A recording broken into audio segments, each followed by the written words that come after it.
I was there on D-Day and went in with the second wave in the combat. I was only in combat about 3 weeks. I got severely wounded and had to get out and go to the hospital. The patriotism back in the 40s, 1940s, was entirely different from today.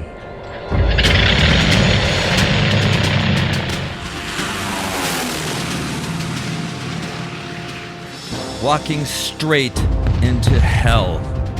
That is how one survivor of the invasion of Normandy described the day. On June 6, 1944, 160,000 Allied troops on landing crafts from 6,900 ships landed on the beaches of Normandy, France, in what was to be the largest naval operation in world history. The purpose of this large-scale invasion? Covering 50 miles and 5 beaches, to begin the drive to force the occupying armies of Nazi Germany out of France.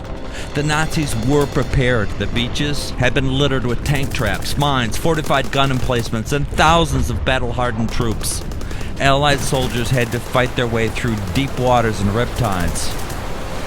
Upon reaching the shores and then onto the beaches, they faced razor-sharp barbed wire, booby traps, and steep vertical cliffs, all while under heavy fire. Many died that day. And while the army was hitting the beaches, 13,000 troops parachuted into the French countryside prior, the night before. Their purpose? To seal roads, bridges, and destroy Nazi artillery. This effort would protect the invasion and beaches from German counterattack. Nonetheless, the casualties were high. Historians today are still calculating the dead. Rough estimates are 4,400 Allied troops, soldiers, and sailors and airmen who all died that day. This harrowing journey was more about surviving than killing. Hi everybody, I'm Jim Terry, founder of Pacific Prowler Nonprofit. As we watch the crew prepare the Southern Cross for flight, one can't help but think back on how many times this ritual was enacted to prepare the planes that would take our boys into war.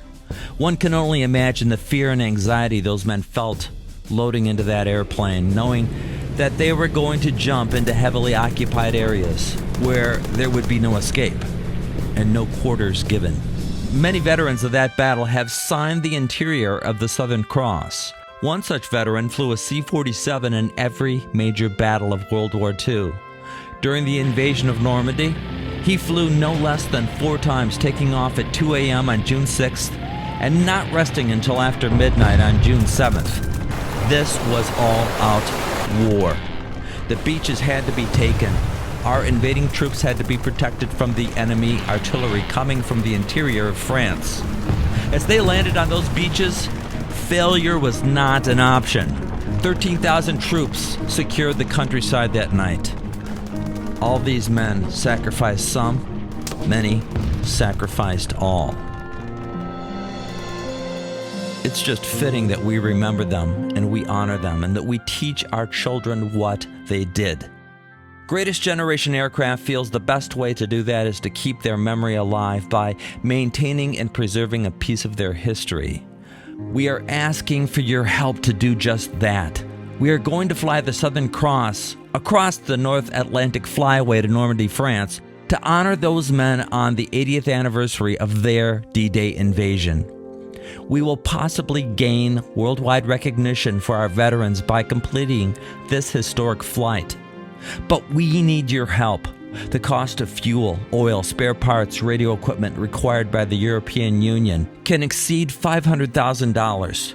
We can do this. $50 here, $25 there. We can do this, but only with your help. Please help us honor those who took back those beaches for our freedom that day, 80 years ago. Patriotism was something to behold and something to be proud of back in my days. Today, I guess I could say not so much. We shall never forget.